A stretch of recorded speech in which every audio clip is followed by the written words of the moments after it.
Почитувани предприемачи, почитувани медиуми.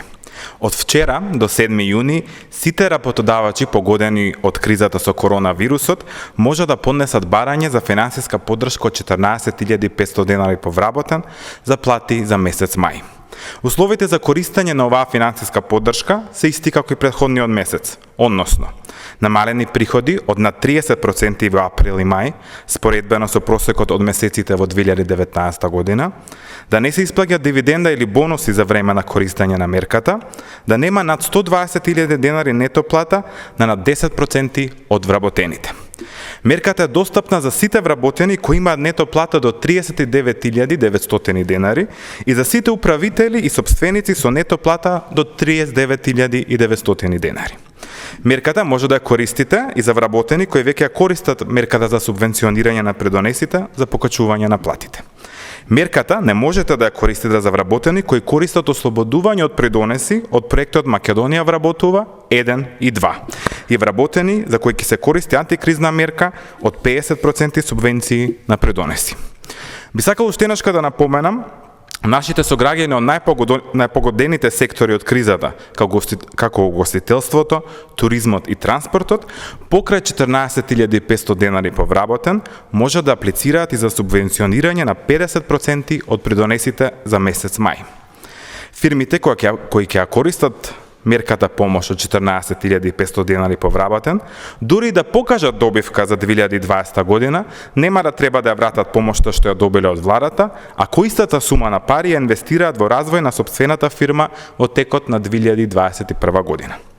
Во месецот што измина, Управата за јавни приходи прими, провери и обработи вкупно 23.861 барање за финансиска поддршка за исплата на плата на повеќе од 120.000 вработени.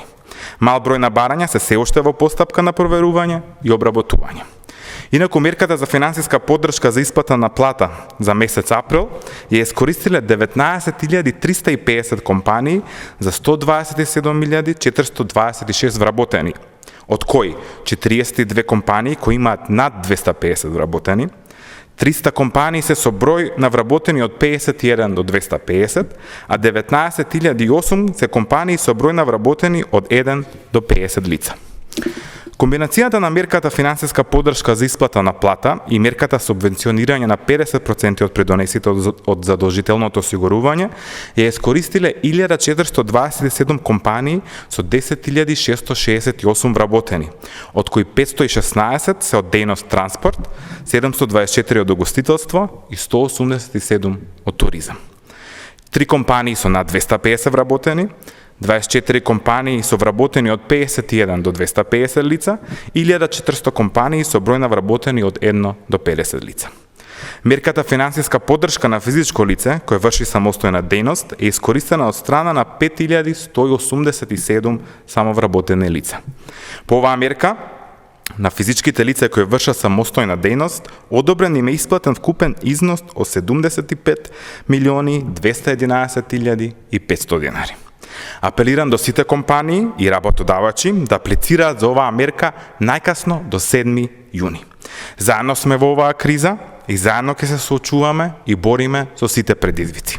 Од оваа криза ќе излеземе и похрабни и посилни. Ви благодарам.